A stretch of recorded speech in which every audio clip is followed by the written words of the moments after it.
ہو رہے تھے وہاں بھی وہی اہتمام ہوتا تھا. تو جن جگہوں پر اردو بنی تھی اس وقت اتفاق سے وہی جگہیں اس کا تھیم بھی تھیں. بعد میں زبان رہ گئی، تھیم بدل گیا ہے. اب وہ نہ تو صوفیاء کرام کے وہ خانقاہ رہے، نہ وہ کوٹھے ہیں، نہ وہ دربار ہیں. اور اردو زبان اس وقت جو لوگ لکھ رہے ہیں ان کی تعلیم و تربیت کا کوئی ادارہ موجود نہیں ہے. پہلے مشاعرے میں جانے سے پہلے استاد ہوتے تھے جن سے لوگ اصلاح لیتے تھے، لیکن ابھی بات سامنے آئی ہے کہ کوئی بمبئی میں شاید ہو جو اب اصلاح کر سکے، اور کہیں اگر وہ عروج وغیرہ کا معاملہ آ گیا تو بالکل ہی شاید بہت مشکل ہو. تو وہ تربیت گاہیں ختم ہو چکی ہیں. اس کے باوجود چونکہ جس کی جو زبان ہے اسی میں اپنے جذبات کا، اپنے خیالات کا، اپنے فن کا اظہار کرے گا، اس لیے لوگ اردو میں لکھ رہے ہیں. تو اس کا مقابلہ ان لوگوں سے کرنا جو ہمارے کلاسکس میں لکھ رہے تھے، ہماری جو کلاسکس ہیں اس سے مقابلہ نہیں کرنا چاہیے. اور زبان کی اس ریئلٹی کو سمجھنا چاہیے کہ جن جگہوں پر جہاں جہاں سے لوگ آئے ہیں اردو والے اس وقت آ رہے ہیں، جہاں جہاں اردو پڑھی جا رہی ہے وہاں بڑی عجیب و غریب صورتحال ہے. تو اس میں اردو زبان اپنے طور پر ایک فورس کی وجہ سے صرف زندہ ہے، اور وہ رفتہ رفتہ کسی نئے کلچر کے ساتھ نئی شکل میں وہ آئندے آئے گی. اس کو دیکھنے کی ضرورت ہے کیونکہ آپ پلٹ سکتے نہیں اس کو، وہ پیچھے اس زمانے میں نہیں جا سکتے اردو جس میں تھی. اور صاف ستھری زبان کا جہاں تک معاملہ ہے اس کو ہینگ اوور سمجھنا چاہیے، ڈھونا زیادہ نہیں چاہیے. آپ شیروانی اور پائجامہ اور ناگا جوتا پہن کے گاؤں میں جا کے تالاب میں مچھلی نہیں مار سکتے ہیں. وہاں جب جائیں گے تو بہت کچھ بدلا ہوا سا محسوس ہوگا. تو یہ میں کوئی قطعی طور پہ یہ بات نہیں کر رہا ہوں، لیکن یہ کہ اس طرح کے کچھ معاملات ہیں، اس میں کچھ الجھا ہوا سا ہے، بہت مطالعہ چاہتا ہے یہ. تو میرا خیال ہے کہ اس کو اور زیادہ قریب ہو کے جو کچھ لکھا جا رہا ہے وہ جس طرح ایکسپریس ہو رہا ہے اس میں جانے کی ضرورت ہے کہ جو بھی شکل آ رہی ہے وہ کیسی آ رہی ہے. اگر گرامر کی غلطیاں ہیں تو اس کے لیے تو یہ ہے کہ کچھ انتظام ہونا چاہیے. جو پبلشرز ہیں یا ایڈیٹرز ہیں وہ زیادہ محنت کریں، کیونکہ اب ان کو ویسے ادیب نہیں ملیں گے جن کا گرامر بہت صحیح ہوگا. اور کریٹیویٹی کا جہاں تک معاملہ ہے اس میں جو ایکسپریشنز ہیں وہ اپنے جو لوکل ہوتا ہے، وہاں کی جو زندگی ہے اس میں جس طرح کے تصورات ہیں وہ ساری چیزیں زبان میں اندر آتی ہیں.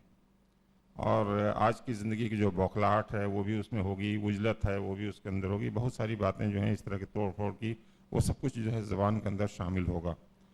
تو اس کو دیکھنے کی ضرورت ہے، اس کی روشنی میں شاعری کو اور دوسری چیزوں کو اس کو دیکھنا چاہیے. زبان پہ اصرار کریں لیکن کیسے اس کو خوبصورت بنا سکتے ہیں اس پر زیادہ بات کریں بجائے اس کے کہ سیدھے کرٹیسزم کے. کیونکہ صبح ایک لڑکا یہاں پہ تھا، وہ کہہ رہا تھا، وہ باہر بھی کہہ رہا تھا کہ بھئی پڑھاتا کوئی نہیں ہے، بتاتا کوئی نہیں ہے. اس کے بعد سے کہتے ہیں یعنی کہ مت بولو یا مت لکھو. یہ سچویشن نہیں آنی چاہیے کہ ایک لڑکا ڈسکریج ہو کہ جب تمہیں اردو زبان آنے لگے تب لکھنا، یا ایک شاعر بہت اچھی زبان آنے لگے تب لکھنا. ہو سکتا ہے کہ آج نہیں کوئی ٹھیک سے لکھ پا رہا ہے، 10 سال کے بعد لکھے گا، 20 سال کے بعد لکھے گا، تو اس کو اسی طرح سے دیکھنے کی ضرورت ہے. شکریہ.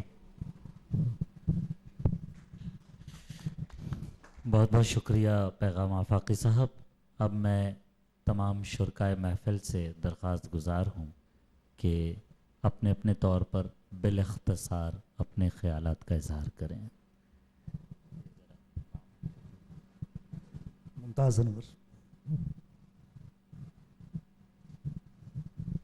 موضوع جب میں نے دیکھا تھا کارڈ میں، ممبئی میں اردو ادب کی صورتحال، اور صبح جب انقلاب اخبار جو نکلتا ہے جب اس پر میں نے نظر ڈالی تو ایک مضمون اس میں شائع ہوا تھا.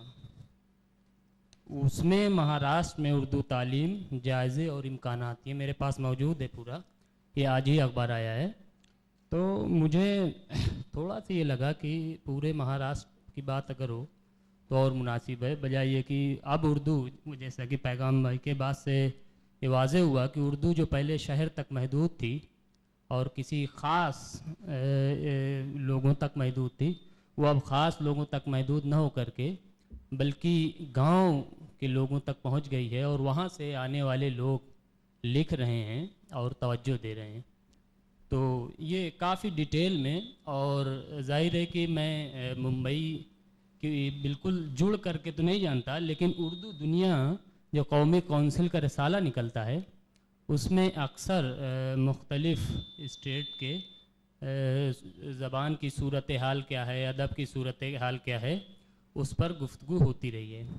بات یہاں جو شروع ہوئی تو سب سے پہلے حامد اقبال صاحب نے بات کی، مقدر حمید صاحب نے، فصیح اکمل صاحب نے، عبدالاحد صاحب نے، شمیم طارق صاحب نے، 4 لوگوں نے گفتگو جب کی تو وہ ادب کی صورتحال پر گفتگو کی، اور 2 لوگوں نے اطمینان دلانے کی کوشش کی کہ بہت اطمینان ہے. حالانکہ انہوں نے یہ بھی کہا کہ جو شعبے اردو کے ہیں، بہت توجہ دینے والی بات ہے کہ جو شعبے ہیں اردو کے وہ پہلے 10-12 تھے لیکن اب گھٹ کر کے 3 ہو گئے ہیں. یہ بات کرتے ہوئے آخری میں پھر یہی جملہ کہا کہ اس کے باوجود صورتحال اطمینان بخش ہے اور اس سے پریشان ہونے کی ضرورت نہیں ہے.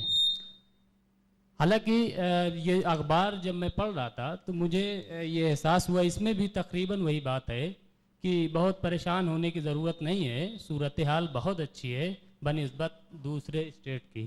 تو مجھے لگا کہ اب تو پھر بات کرنے کی کوئی ضرورت ہی نہیں، اور مجھے یہ بھی لگا کہ شاید یہ ضد میں تو نہیں مضمون چھاپا گیا کہ بات کہیں ایسا نہ ہو کہ خلاف چلی جائے اور کچھ یہ مطلب ہو کہ اسٹیٹ میں اردو جو ہے وہ بڑھائی نہیں جا رہی ہے یا یہ. تو ایک مضمون ایسا چھاپ دو تاکہ لوگ پڑھ کر کے آئیں اور اطمینان بخش ہے، سب ٹھیک ٹھاک ہے، اسی طریقے گفتگو ہو کر کے بات ختم ہو جائے. مجھے ایک سازش لگی جب میں نے یہ آرٹیکل دیکھا اور پڑھا، اس لیے کہ ایسا ہوتا ہے کہ پہلے سے ایک ذہن تیار کر دیا جاتا ہے اور لوگ اسی طریقے سے بول جاتے ہیں. لیکن جب شمیم طارق صاحب نے اپنی بات کا آغاز کیا تو بات ذرا سے پھیلی اور بات جو اہمیت رکھتی ہے وہاں تک پہنچی. اس لیے کہ شاعری ہو رہی ہے. ایک صاحب نے کہا کہ قاری پڑھ رہا ہے نہیں ہے، یہ بہت اہمیت نہیں رکھتا. لکھ رہے ہیں لوگ، یہ ہم جانتے ہیں، رسالے چھپ رہے ہیں یہ ہم جانتے ہیں، کون کتنا پڑھتا ہے اس کی. تو میرے خیال سے تو پھر یہ تو لکھ ہی رہے ہیں، نہیں پڑھ رہا، اس پہ نہیں غور کرنے کی ضرورت ہے تو پھر لکھتے رہیے. غور کرنے کی ضرورت ہے، قاری ہے کہ نہیں ہے یہ دیکھنے کی ضرورت ہے. اگر یہ ہم نہیں دیکھیں گے تو رسالہ ہم نکال رہے ہیں، ٹھیک ہے نکالتے رہیے. 250 رسالے، میں بہت زیادہ تو نہیں جانتا لیکن 250 رسالے نکلتے ہیں تو ان کو تقسیم کرنے میں پسینہ آ جاتا ہے. جو چھاپ رہے ہیں، مشگاں ایک کلکتہ سے رسالہ نکلتا ہے، وہ قریب 250 یا 300 نکالتا ہے رسالہ، اور 250-300 شاعروں کو شامل کر کے اور ان سے 100-150 روپے کے رسالہ بیچتا ہے. یہ صورتحال ہے آج رسالوں کی. اور ایک گروپ والی جو بات ہوتی ہے وہ کیوں ہوتی ہے؟ کیونکہ الہ آباد میں کوئی صاحب بیٹھے ہیں تو الہ آباد کے جو صاحب ہیں ان کو چھاپ دیں گے تو وہ 10 رسالے جو ہے وہاں فروخت کر دیں گے. یہ سلسلہ جو ہے یہ جو ہمارے ساتھ یہ ہو رہا ہے نا گروپ، تو گروپ کیا ہے؟ گروپ ہم اس لیے بناتے ہیں کہ ہم جو چھاپیں گے وہ بکے گا، اس لیے کہ جب گروپ ہوگا تو بک جائے گا آسانی سے، ہمیں جدوجہد نہیں کرنی پڑے گی. جی ہم اختصار سے کام لیں گے. تو بات گروپ سے بتایا نا کہ جیسے الہ آباد میں ایک صاحب ہیں، اب نام نہیں لیں گے، نام نہیں لیں گے، لیکن ایک صاحب ہیں اور جی نہیں پھر بھی نام لینے کی کیا ضرورت ہے. لیکن کیا ایسا نہیں، یہ اعتراف اگر آپ لوگ کر لیں ہوتا. میں خود مشگاں میں میرا آرٹیکل چھپا اور میں نے ڈرامہ نمبر اور جو اس کے ایڈیٹر ہیں وہ نام دیکھیے کیا ہے ان کا، نوشاد مومن صاحب، تو ان سے میری بات ہوئی تو کہا کہ دیکھو ایسا ہے نا کہ اب جو لکھتے ہیں وہی پڑھتے ہیں، لہٰذا اب اگر وہ مطلب نہیں خریدیں گے اور ہم ان کے ہاتھ نہیں بیچیں گے تو اب تو پھر بھائی ہم نہیں چھاپ سکتے. اور اس طریقے سے میں نے 100 روپے کا وہ رسالہ خریدا، میرا آرٹیکل چھپا تھا اور 8 دن لگے تھے آرٹیکل لکھنے میں، لائبریری وہ ڈرامے چھان کے. تو میں ایک منٹ میں اپنی بات پوری کر لوں، نہیں اپنی بات میں پوری کر لوں تو اس کے بعد آپ پھر وضاحت کرنا چاہتا ہوں کہ 250 اور 300 نہیں، شاید 5000 چھپتا ہے، اور جب پورے شہر میں ترقی پسندوں کا عروج تھا اس وقت شاید صرف 700 چھپتا تھا. میں شاعر کو پڑھتا ہوں، سنیے میں شاعر کو پڑھتا ہوں اور بہت پرانا رسالہ ہے, مجھے یہ بھی معلوم ہے, ایسا نہیں ہے, لیکن یہ 1-2 رسالے ہیں اور 1-2 رسالے کی بنیاد پر پوری ادب کی دنیا نہیں ٹکی ہوئی ہے. یہ 100 روپے یہ جو ادبی ڈرامہ نمبر نکلا تھا, ہاں صحیح کہہ رہے ہیں, صحیح کہہ رہے ہیں, بالکل زیادہ چارج ہونا چاہیے, ہم سے 300 لینا چاہیے, تاکہ جو ہم آج یہاں موجود ہیں ہم یہاں نہ ہو کر کے ہم کہیں اپنا جا کر کے کچھ بیچتے اور اپنی زندگی چلاتے. بہت صحیح کہہ رہے ہیں, بہت آگے جائے گا یہ ادب. بہرحال اب سوال زبان والا وہ جو ہم نے کہا کہ یہ ہمارے شمیم طارق صاحب نے چھیڑا تھا, یہی بات تقریباً شمس الرحمن فاروقی صاحب اردو الہ آباد میں یا آس پاس کہیں جلسہ ہوتا ہے, جہاں کہیں جاتے ہیں کوئی بھی موضوع زبان پر بات کرتے ہیں اور یہ کہتے ہیں کہ جو افسانے لکھے جا رہے ہیں, ناول لکھے جا رہے ہیں, اس میں 1-2 لوگ ایسے ہیں جو زبان جانتے ہیں, باقی کوئی زبان نہیں جانتا. افسانہ لکھنے والے زبان نہیں جانتے, یہ ان کی زبان ہی ہے, اور یہ بتاتے ہیں کہ جو یہ اخبار نکلتے ہیں ان کی زبان تو ایسی ہے کہ میں اپنی بچیوں کو بتانے شرماتا ہوں کہ ان کو کیا بتاؤں کہ یہ کیا زبان ہے.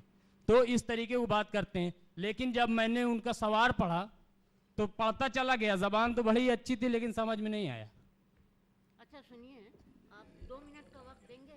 آپ کی بات سب کی سمجھ میں آ گئی, مسائل بھی سمجھ لیے, لیکن وقت تھوڑا ہے, تھوڑا سا اسے آپ. اچھا شکریہ.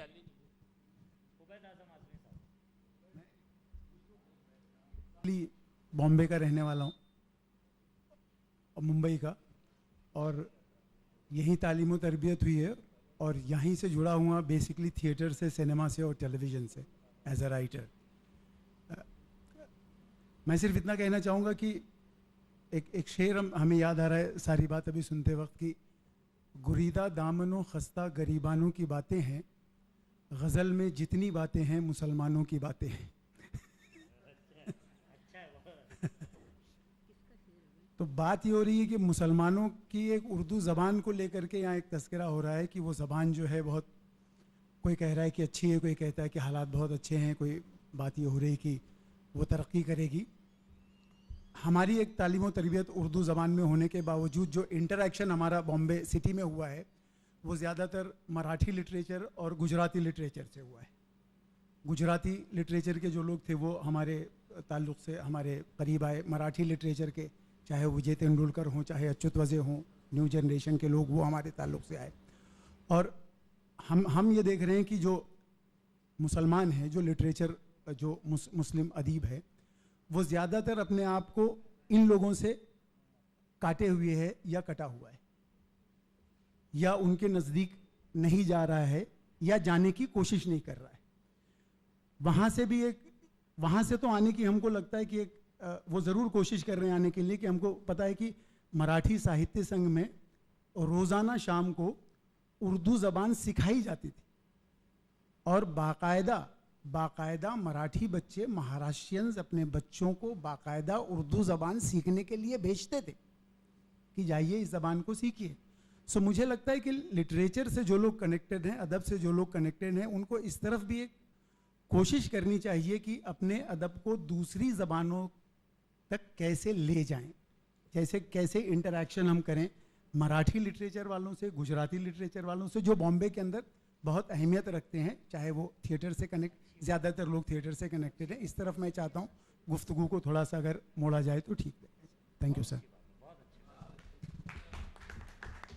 پڑھی نیوز ممبئی میں اردو ادب کی صورتحال پر گفتگو ہوگی یہاں پر, اور جاوید اختر صاحب نے کہا کوئی بھی آ رہے ہیں اردو کلچر اور فلم اور میڈیا پر گفتگو کریں گے, تو ہم نے کہا چلیے اس میں شرکت کی جائے. بہرحال یہاں پر جو باتیں سننے میں آئیں اس سے اندازہ ہوا, جیسے موصوف نے بھی ذکر کیا, کہ میں جہاں تک سمجھتا ہوں کہ بمبئی میں اور شہروں کی بنسبت یا اور دوسرے شہروں کے جو حالات ہیں ادب کے, بمبئی میں اطمینان بخش صورتحال ہے. یا پھر کوئی ایسا شہر بتائیے جہاں بمبئی سے اچھی صورتحال ہو. چاہے پیغام آفاقی صاحب نے کہا کہ وہ جیسے کہ مشاعرے یا عروض کے تعلق سے یا اور دوسری باتیں, تو میں انہیں اطمینان دلانا چاہتا ہوں کہ بمبئی میں کئی ماہر عروض آپ کو مل جائیں گے، اور ساختیات کے موضوع کو اگر تھوڑی دیر کے لیے آپ موقوف کر دیں تو یہاں پر ہر موضوع پر گفتگو کرنے والے لوگ آپ کو مل جائیں گے اور لکھنے والے مل جائیں گے. میں اسے تھوڑی دیر کے لیے موقوف کرنا چاہتا تھا. بہرحال جن لوگوں نے یہ پروگرام رکھا ہے میں ان کے اس ارادے کا استقبال کرتا ہوں، اور میں مطمئن ہوں وہ کسی بڑے نام کی بے چینی کے لیے شاید ہوئے ہیں. اس طرح کی بے چینیاں نہیں، بڑے نام آتے ہیں بڑے نام جاتے ہیں. بات کچھ پر چل رہی تو اسی پر کانسنٹ کر لیں. پیغام آفاق صاحب کو اس طرح یہ کرسی چھوڑ کے جانا نہیں چاہیے تھا. ایک بات کہی گئی اردو کی صورتحال اس شہر میں خاص طور پر کیسی ہے اور مہاراشٹر میں کیسی، تو شاید اسی موضوع کو چھیڑنا چاہوں گا میں. اردو یقیناً دلی، بہار، لکھنؤ سے یا یو پی سے نکال باہر کی گئی، لیکن جس شہر نے اور جس صوبے نے اس کو اپنایا وہ یہ شہر مہاراشٹر تھا. میں یہ آپ کو بتا دوں یو پی بہار میں مشکل سے ہائی اسکول 100 تک نہیں ہوں گے پورے مہاراشٹر پورے صوبے بھر میں، لیکن مہاراشٹر میں تقریباً 35,000 بچے SSC میں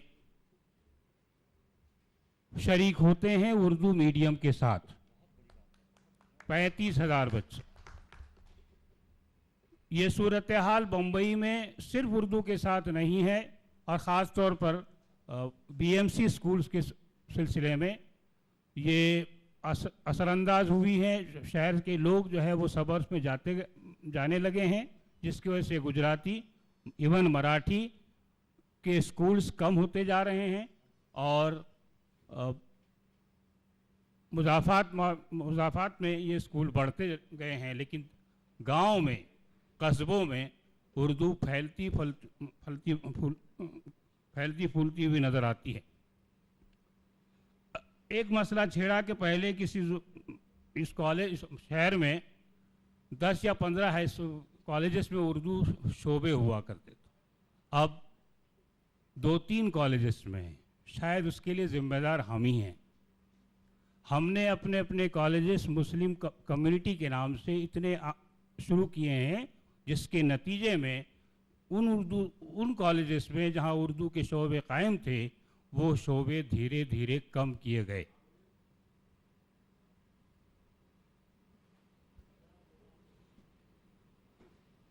کمیونٹی سطح پر ادارے کھلنے کی وجہ سے اردو زبان جو ہے وہ چند کالجز تک محدود رہی، لیکن جہاں تک ہائی اسکولوں کا معاملہ ہے یہ اردو کافی اچھے پیمانے پر اس کی تدریس ہو رہی ہے. کسی نے اپنے تقریر میں کہا کہ میں واقعی صورتحال سے مایوس ہوں، پھر آخر میں پتہ نہیں کیسے یاد آ گیا کہ میں نئی جنریشن کو بھول رہا ہوں اور وہ کہیں عطاب نازل نہ کر دے. کہ پھر کہا کہ صاحب نہیں، واقعی اتنی خراب صورتحال نہیں ہے.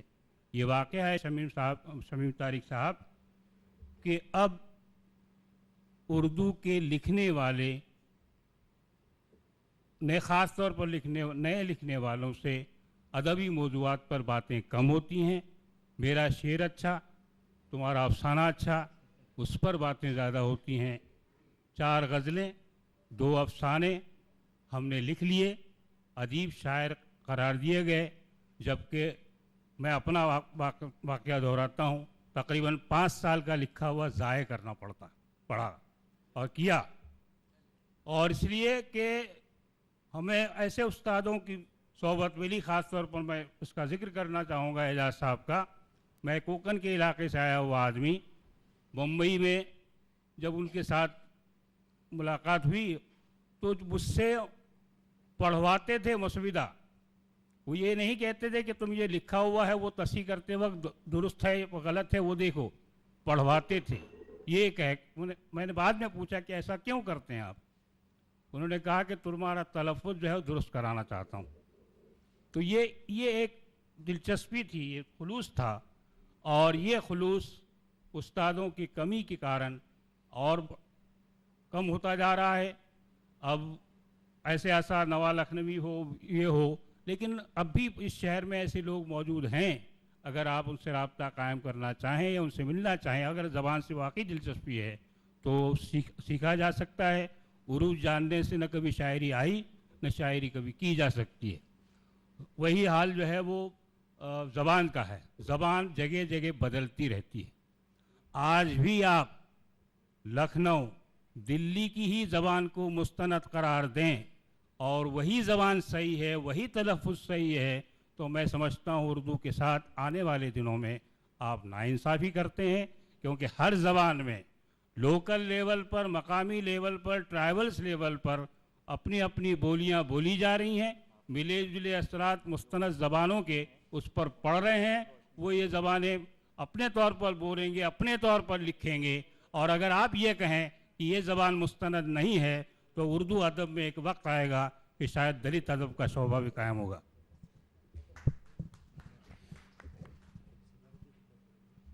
یہاں میں تاخیر سے تشریف لانے والے مہمانان کا استقبال کرتا ہوں، خصوصاً مہیش بھٹ صاحب کا اور دیگر لوگوں کا۔ ارشاد حمید صاحب کا بھی استقبال ہے، مجھے کمل مینائی صاحب نے بتایا۔ سب سے پہلے میں اردو پریس کلب کا ممنون ہوں کہ انہوں نے ہم ممبئی والوں کو یہ موقع دیا کہ ہم اپنی بات کہہ سکیں، اور یہاں ممبئی میں اس تقریب کو منعقد کرنے کے لیے کمل مینائی صاحب نے جتنی محنت کی ہے تو ان کا بھی ممنون ہوں، شکر گزار ہوں۔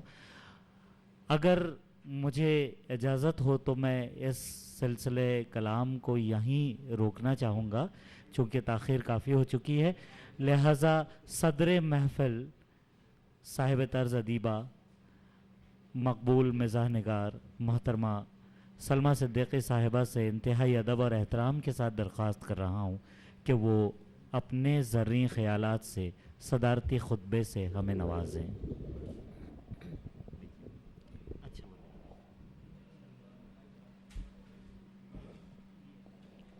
معزز خواتین و حضرات، میں یہاں نام بنام سب کو نہیں پکار رہی ہوں، اس لیے کہ مجھے سب اتنے معزز نظر آ رہے ہیں کہ میں صرف کسی ایک کو کہوں تو مجھے مناسب نہیں لگتا۔ ابھی تقریباً دوپہر سے بہت سارے مقالے سنے، تقریریں سنی، باتیں سنی، لوگوں کا اظہار خیال سنا، اور اس پہ یہ سوچتی رہی کہ اب تو وہ عمر بھی نہیں رہی ہے کہ یہ کہوں کہ ان تمام باتوں سے متاثر ہوئی ہوں یا میری تربیت کریں گی یہ باتیں، لیکن اتنا ضرور احساس ہوا کہ ہر انسان کی بات کو، کسی طرح کی بھی بات ہو، وہ نیگیٹو ہو، نفی ہو، مثبت ہو، اسے سن لینا چاہیے۔ تو آج میں دوپہر بھر یہی کرتی رہی، اور اس سے مجھے ایسا محسوس ہوا کہ میرے علم میں اگر اضافہ نہیں ہوا تو کمی بھی نہیں ہوئی، اور خصوصاً اردو کے سلسلے میں، کیونکہ جو مجھے موضوع دیا گیا تھا وہ اردو کا ہی تھا کہ بمبئی میں اردو کی صورتحال۔ اب میں بمبئی کو کیوں کہوں؟ اردو کی صورتحال تو میں پچھلے 50 سال سے دیکھ رہی ہوں، اور عجیب و غریب اس کی صورتحال ہے، کیونکہ یہی ایک ایسی زبان ہے جو انسانوں کی طرح اور تاریخوں کی طرح اپنی صورت بھی بدلتی ہے، اپنی حالت بھی بدلتی ہے، کبھی سخت ترین مراحل سے بھی گزرتی ہے، کبھی اسے سیاسی دشواریوں کا سامنا بھی کرنا پڑتا ہے، کبھی یہ تہذیب کے لیے ایک نہایت اہم شے بن جاتی ہے، اور کبھی یہ فلموں کی صورت میں بات کرنے لگتی ہے، کبھی یہ ٹی وی میں نظر آنے لگتی ہے۔ تو ایسی بہروپیہ زبان اور کون ہوگی؟ تو کبھی کہ یہ اردو کے اتنے رنگ دیکھے، اور اردو کے ماحول میں اور علی گڑھ کے اردو کے تہذیبی کیمپس میں رہنے کی وجہ سے اردو پہ کبھی بہت زیادہ غور و خوض نہیں کیا، یہ سوچ کے کہ بھائی یہ تو زبان ہے، بولی جاتی ہے، اس میں خاص بات کیا ہے۔ یہ تو اس وقت خیال آیا جب پارٹیشن کے بعد پتہ چلا کہ اردو پہ کوئی